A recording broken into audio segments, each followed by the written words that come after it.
Rain hammered the valley as if the sky wanted to tear it open, and the lone rider pushed through it with grim purpose. His coat hung heavy with mud, his horse limping on a sore leg, yet he didn't slow. The only light ahead was a shaky lantern glow pulsing through the storm, a signal he hadn't expected to find on a night meant for ghosts. When he reached the fence line, he saw the rails split and scattered, tracks stamped deep into the soaked ground. Before he could dismount, a woman's voice cut through the rain, thin, cracking, desperate. She stepped into the lantern light with a newborn pressed tight against her chest, the tiny face barely visible beneath layers of cloth. The lantern shook in her hand, its glow jumping across her features enough to show she was exhausted, frightened, and holding herself together with sheer force of will. "Please," she said, breath trembling. "I need help. I can pay you. Just fix the fence." He climbed down slowly, boots sinking into the mud, and ignored the offer of money. He crouched beside the broken rails. This wasn't the work of weather or cattle. The wood had been struck deliberately, the cuts sharp and recent. Someone wanted to scare her. Someone wanted her to see. He looked up at her, barefoot, soaked to the knees, hair stuck to her face, clutching her child with one arm while the other tried to steady a lantern against the wind. "I'm not taking your money," he said. His voice was steady, carrying the tone of a man who'd long ago stopped caring about what he earned and started caring about what he could endure. She stared at him, startled by the refusal. The rain eased for a breath, enough for him to notice the newborn's faint, pleading cry. It wasn't loud, but it was enough to cut through him. He set the first rail back into place, his hands moving with the memory of work he hadn't done in years. "How long's it been like this?" he asked. "Since last night," she whispered. "I heard voices outside, but I couldn't see through the storm. This morning it was like this." "You live out here alone?" She adjusted the child. "My husband died last winter. Fever took him before spring." He gave a slight nod, not pressing for more. He worked in silence, and she stepped close enough for the lantern to light his hands. The wind brought a scent he recognized: sweat, leather, distant horses. Men. Far enough not to worry her yet, but near enough to put him on alert. He didn't mention it. No point adding fear to her list of troubles. When he reached the corner post, he found a splintered piece of wood with a faint carved mark. Intentional. A warning. He pocketed it without letting her see. The rain thickened again by the time the fence stood straight enough to hold through the night. She motioned toward the cabin. "You'll freeze out here. Come inside until the storm settles." He hesitated, not because he suspected her, but because he didn't trust himself around people anymore. Still, walking away from her and the child felt wrong in a way he didn't want to examine. Inside, the cabin was small, warm, and worn down by hard living. The air carried the smell of herbs and smoke. She laid the newborn on a folded blanket near the fire, her movements gentle despite her trembling hands. "You didn't have to stop," she said quietly. "Most riders pass me by."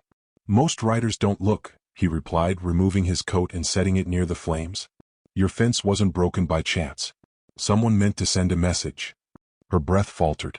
Why would anyone do that? He studied her face, the way fear flashed and steadied again. She wasn't weak. Just tired from too many nights of pretending she wasn't afraid. "I don't know yet," he said. "But you shouldn't be alone out here." She sank onto a stool, holding the child close when it stirred. She watched him with a mixture of caution and fragile hope, as if trying to decide whether he was a danger or the first stroke of luck she'd had in months. "Will you stay?" she asked, voice barely above a whisper. He looked at her, then at the newborn curled in blankets, then at the windows rattling with wind. The fire crackled, filling the silence with a warmth that steadied them both. He had no business settling anywhere, but leaving them now would make him something he refused to be. "I'll stay," he said. "For tonight." But both of them felt the truth beneath the words. The night was only the start of something neither of them fully understood. Dawn crept across the valley in pale bands of gold, slipping through the cabin's cracked window and brushing the floorboards where his boots lay drying. He hadn't slept much. Every small noise outside had kept him half awake, listening for footsteps that didn't belong to the wind. The widow moved quietly behind him, careful not to wake the child nestled in a basket near the fire. Her silence wasn't cold, it was the silence of someone used to doing everything alone, someone who didn't expect help to last longer than a night. He stepped outside before she could offer breakfast, needing to breathe and think. The storm had scoured the land clean, leaving the earth soft and the air sharp with the scent of damp sage. The fence he'd repaired leaned slightly, but it would hold for now. What bothered him were the prints along the edge of her property, fresh, deep, circling the place like wolves testing a home they meant to return to. He knelt beside the tracks and pressed a hand to the mud, feeling the faint warmth left by the morning sun. At least 3 riders had come through in the night. They'd kept their distance but not far enough to be harmless. Whoever they were, they had no intention of letting the widow live in peace. He heard her step onto the porch, soft and hesitant. "You see something?" "Tracks," he answered without looking back. "Same men who broke your fence." She hugged her shawl around her shoulders. Her fear was quiet, almost dignified, as if she refused to let it take up more space than necessary. "Do you think they'll come back?" "They didn't come this far to walk away," he said. "But you're not defenseless anymore." He meant it simply, but she seemed to take it deeper than he intended. Her eyes softened, then drifted past him toward the rise of hills that guarded her land. From up there the cabin must have looked small and alone, an easy mark. He walked the property with her following at a cautious distance. The wind tugged her hair loose and carried the faint cry of the newborn from inside the cabin. She kept glancing back toward the sound, pulled by a mother's instinct, but she forced herself to stay with him. He respected that more than he said. They reached the well, where a length of rope lay abandoned on the ground. He picked it up, feeling the frayed ends. Someone had tried lowering it into the well recently. Not for water, this was too clean, too new. Maybe they'd been checking the depth, searching for something, or simply marking their presence. "Did your husband have trouble with anyone before he passed?" he asked. She stiffened, though not with anger. More like exhaustion. "He argued with some men who wanted to buy this place. They said the land was valuable, but he refused. After he died they came back. I told them no. They didn't take it well." "Names?" he asked. "I didn't ask," she murmured. Didn't want to know anything about them. He didn't blame her. Some truths weren't worth inviting inside. When they returned to the cabin, the child had begun fussing. She went to the cradle with the soft, practiced grace of a woman who had done this alone since the moment of birth. He watched her rock the baby gently, singing under her breath, a tune with no words, just a lull of hope and heartbreak woven together. There was strength in her, more than she realized. Strength that made him unexpectedly protective. He stepped into the yard again, setting himself to work. He reinforced the fence posts, tightened rails, and stacked fresh firewood under the eaves. She joined him after a while, carrying a tin mug of coffee. He took it, nodding his thanks. She lingered a moment as if wanting to say something but unsure how. "You don't owe me anything," he said. "I know." She paused. "But I'm grateful anyway." Her honesty struck harder than he liked. Gratitude was dangerous. It made people trust. It made them hopeful. Hope led to mistakes, and mistakes got people killed. Yet her presence, quiet, steady, resilient, loosened something he'd kept locked down for years. A low groan of wood snapped his attention toward the barn. The door hung crooked, freshly damaged. He approached cautiously, revolver in hand, and eased it open. A bullet was lodged in the upper beam, still clean and sharp. Someone had fired at the cabin, missed, and hit the barn instead. He pulled the slug free and held it up in the light. Recently fired. Recently intended for someone.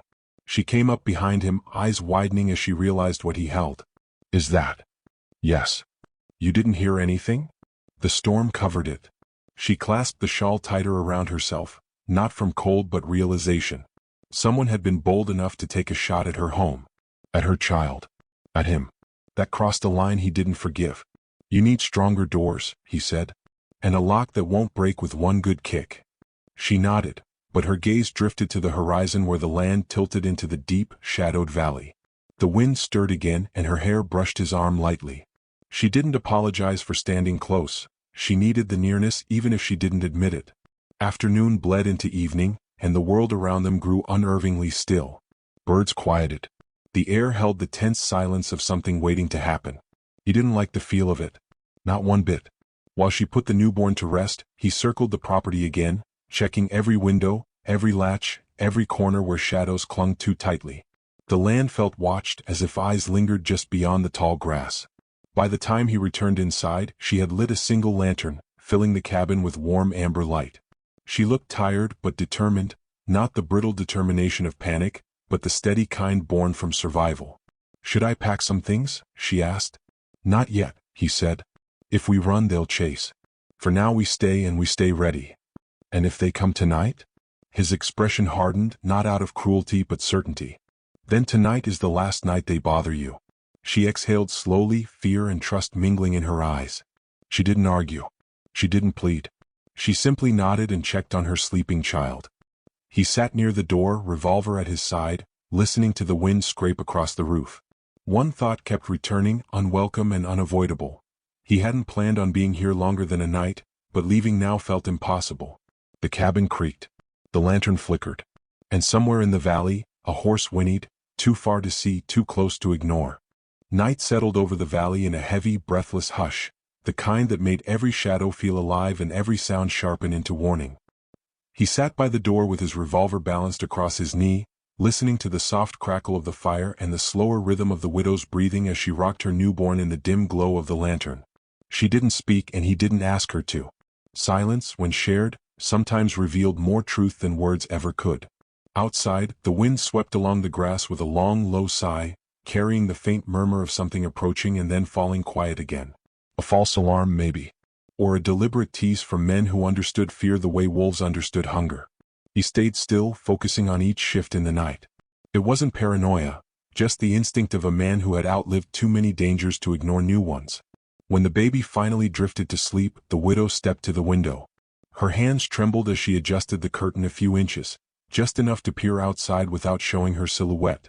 "I keep thinking I'll see them," she whispered, voice barely audible. He watched her, not the window. If they wanted to be seen, they would have walked straight to the door. "They're waiting for us to drop our guard."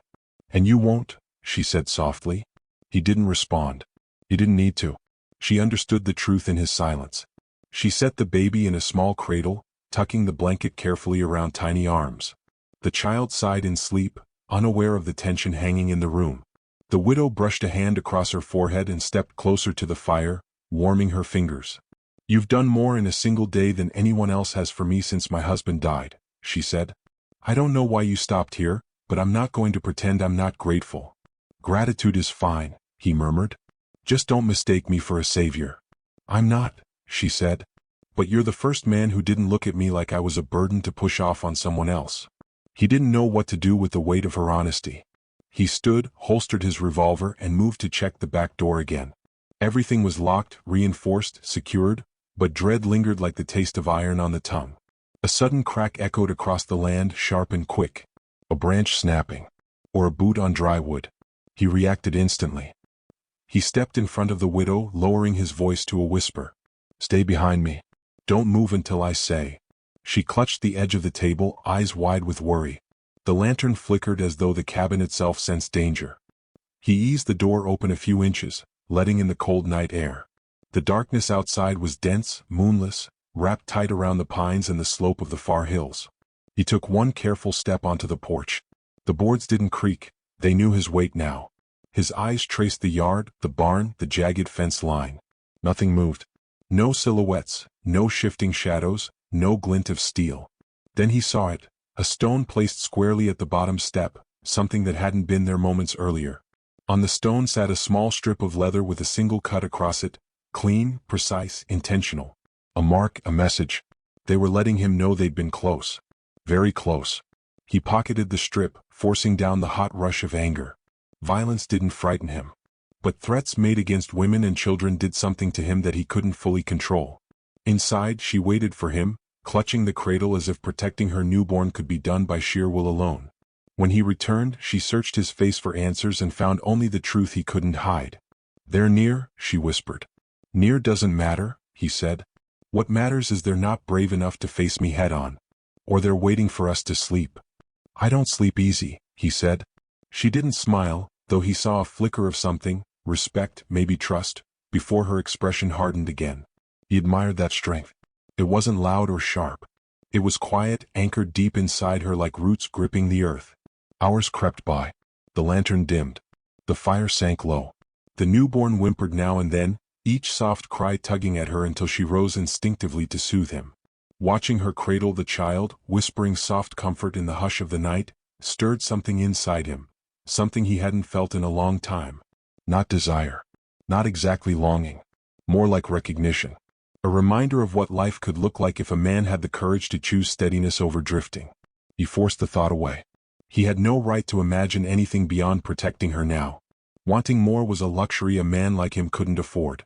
Just before dawn he sensed the shift, subtle but unmistakable. A disturbance in the rhythm of the land. The horses were closer. The trespassers were no longer circling. They were approaching. He stepped outside again, revolver drawn. The horizon held only a faint promise of light, but he saw the movement. 3 riders waiting on the ridge. They weren't hiding anymore. They wanted to be seen. He didn't lift his weapon, not yet. Instead, he stood tall, letting them know he wasn't intimidated. The riders watched him without moving. Then one of them raised an arm, pointed at the cabin, and tapped his chest 3 times. A warning. Or a claim. Then they rode off. He stayed outside long after they vanished, letting the morning wind cool the anger settling into his bones. When he finally returned inside, she was standing by the door, eyes full of quiet questions she hadn't dared voice. "They showed themselves," he said. Her breath hitched. "What does that mean?" "It means they're done playing around the edges. The next time they come, it won't be to leave a mark or fire from a distance." Her fingers tightened around the shawl. "So what happens now?" He looked at her, really looked at her. The exhaustion. The fear. The determination. The way she stood her ground despite everything. It anchored something inside him he tried to keep unmoored. "Now," he said, steady and certain, "we prepare for them. And when they come, we end this." She swallowed, nodded slowly, and glanced toward her sleeping child. The fire released a sharp pop, sending a small burst of sparks upward as if the room exhaled with them. She stepped closer, not touching him, just standing near enough that he felt her presence as clearly as the dawn light creeping across the floorboards. "Whatever happens," she whispered, "don't leave us." "I won't," he said. "Not now." Outside, the sun rose weak and pale over the valley, as if hesitating to touch a land bracing for violence. The riders would return. He knew it with the certainty of a man who had seen the worst of human cruelty. And when they did, he would be waiting. The morning after the storm broke clean and sharp across the valley, washing the hills in a cold gold light that made every blade of grass shine. Reed stepped out of the widow's cabin and let the air settle in his lungs. He hadn't slept much. Her letter still sat folded in his coat pocket, the creases worn from being opened too many times during the night. It had been small, a single slip of paper tucked under his saddle while he fixed her fence, but its words had pulled him back here, pulled him harder than any promise of money or favor.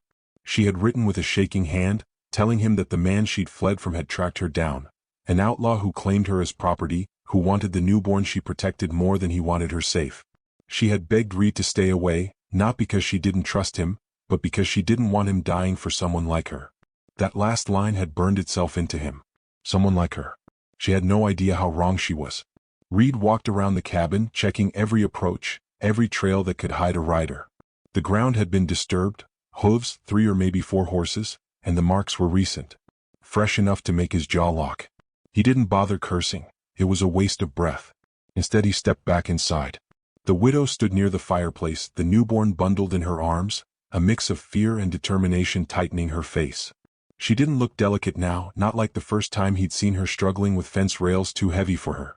She looked like someone preparing to fight with what little she had left. "Tell me straight," Reed said, shutting the door. "Did he come?" She didn't avoid the truth. "Last night. I heard horses. They didn't knock. Didn't need to. One of them called my name, same voice from before." Her breath hitched, but she steadied it. "I stayed quiet. Held the baby. They tried the door, but the bolt held." Reed narrowed his eyes. "And why didn't you leave when you wrote that letter?" "You had time. Because running again would have meant losing what little ground I had. I was tired of living as prey." She met his gaze without flinching. "Besides, I thought you wouldn't come." He didn't answer because the truth was too bare. He had come because something in her voice, both in person and in ink, cut past the defenses he spent years building. She didn't manipulate. She didn't plead. She simply stated her fear and her hope, and that was enough. He moved closer to the window and watched the tree lean. "They'll return.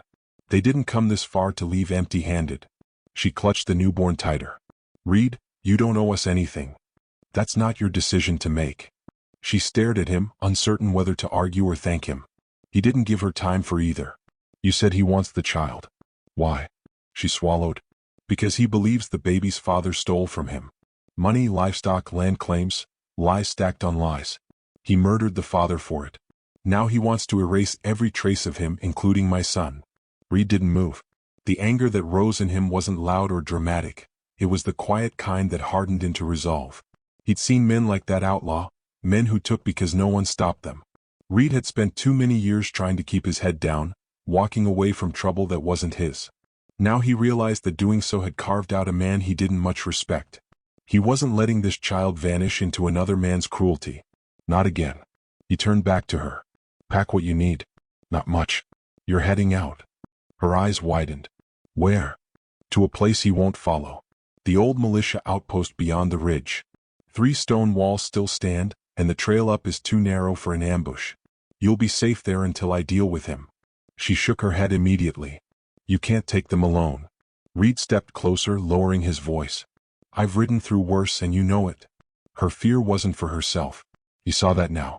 She feared losing the one person who had shown her decency without a price. Reed had no intention of letting that happen.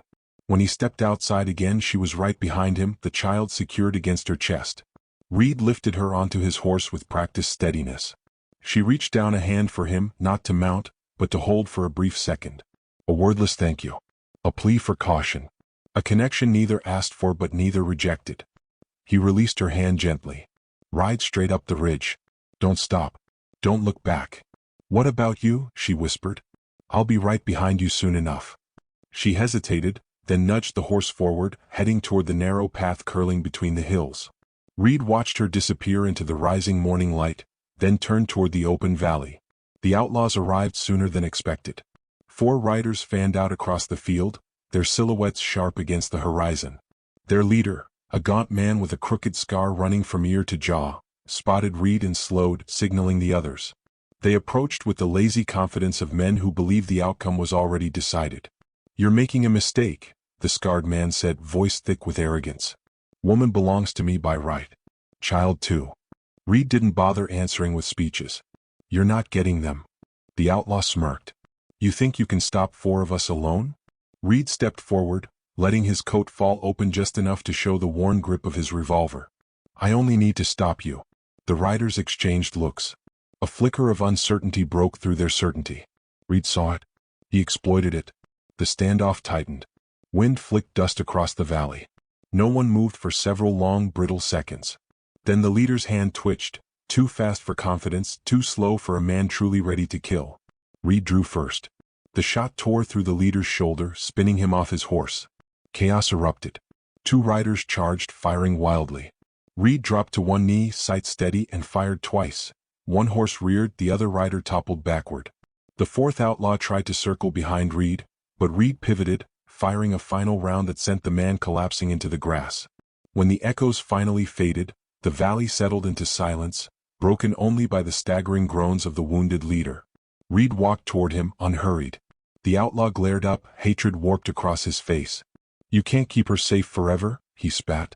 Men like me don't stop. Reed crouched next to him. That's exactly why men like me have to. He left the outlaw alive but stripped of weapons, horse, and courage. By the time the man crawled back to whatever hole he came from, he'd think twice before chasing anyone again. Reed mounted his horse and rode hard up the ridge. The path twisted dangerously, but he knew it well. When he reached the top, he found her waiting near the stone outpost, eyes wide, breath caught between fear and hope. You're hurt, she said, stepping toward him. Not enough to matter. She reached for his arm, guiding him inside the shelter. Is it over? He met her gaze, steady and sure. Yes. You and the boy are safe. She closed her eyes, relief breaking across her face. When she opened them again, she studied him with a softness he hadn't expected. You didn't have to come back, she whispered. Reed looked at the child, then at her. That's where you're wrong. For the first time in years, he felt something shift. A sense that the wandering, the loneliness, the empty miles behind him had finally led somewhere. Not to a debt or a duty. To a choice. One he didn't regret. The wind rustled through the broken stones around them, carrying the scent of pine and a promise of peace. Reed sat beside her, letting the weight of the moment settle.